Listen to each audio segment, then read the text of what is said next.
नमस्कार बंधुरा, आमी श्रावणी। आमी चले एसेছি आरो एकटी रेसिपि निये। चलो रेसिपिटी ताहले एकबार देखे नी। आजकेर रेसिपि लाउ पातार भर्ता।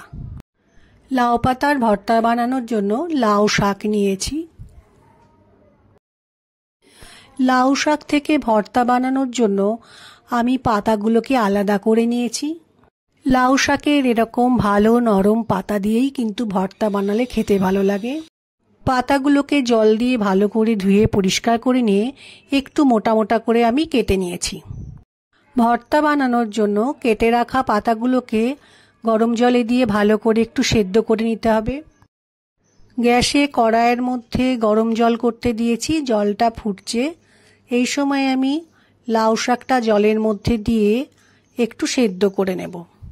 শাকটা খুব ভালোভাবে ধুয়ে নিয়ে জলের মধ্যে সেদ্ধ করতে দিতে হবে, কারণ জলটা ফেলা যাবে না।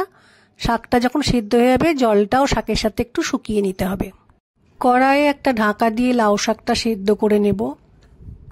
2-3 মিনিট পর কড়াইয়ে ঢাকাটা সরিয়ে রেখে দেখলাম লাউয়ের পাতাটা সেদ্ধ হয়ে গেছে।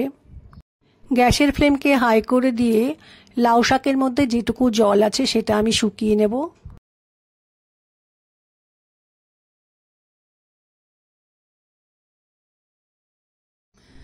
শাকের জলটা খুব ভালোভাবে শুকিয়ে গেছে।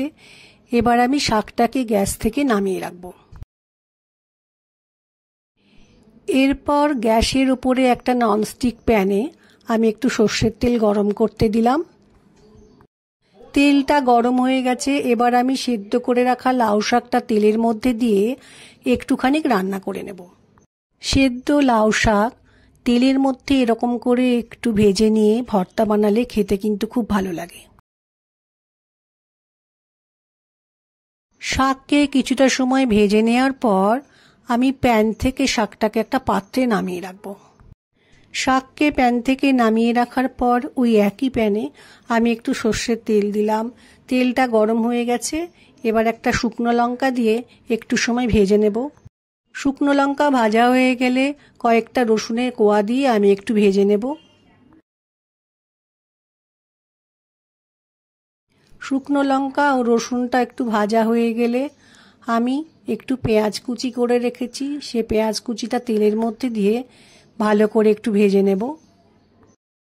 পেঁয়াজটা ভাজা হয়ে এলে আমি পেঁয়াজের মধ্যে একটা কাঁচা লঙ্কা কুচি করে রেখেছি, সেটা দিয়ে ভালো করে ভেজে নেব। এগুলো সব ভালো মতো আমার ভাজা হয়ে গেছে। লাউ শাক ও ভেজে রাখা শুকনো লঙ্কা এ দুটো আমি ভালো করে মিক্সিতে এবার পেস্ট করে নেব। ভর্তাটা বানিয়ে নেওয়ার জন্য লাউ শাক ও শুকনো লঙ্কা খুব ভালোভাবে পেস্ট করে নিয়েছি।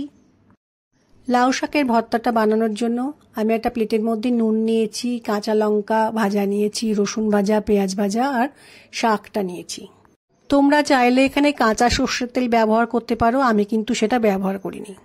প্রথমে হাত দিয়ে গোটা রসুনটাকে একটু ভালোভাবে মেখে নেব। এরপর কাঁচা লঙ্কা, পেঁয়াজ, নুন, রসুন সব ভালো করে হাত দিয়ে একটু মিশিয়ে নিতে হবে। এবার আমি শাক বাটাটা নিয়ে সব কিছুর সাথে ভালো করে মেখে নেব। এই লাউ পাতার ভর্তাটা গরম ভাত দিয়ে খেতে কিন্তু খুব ভালো লাগে। যারা বানিয়ে খাওনি তারা একবার বানিয়ে খেও, খুব ভালো লাগবে। আমার আজকের এই রেসিপিটি ভালো লাগলে লাইক, শেয়ার ও সাবস্ক্রাইব করো। ভিডিওটি দেখার জন্য ধন্যবাদ। ভিডিওটা আজ এখানেই শেষ করছি।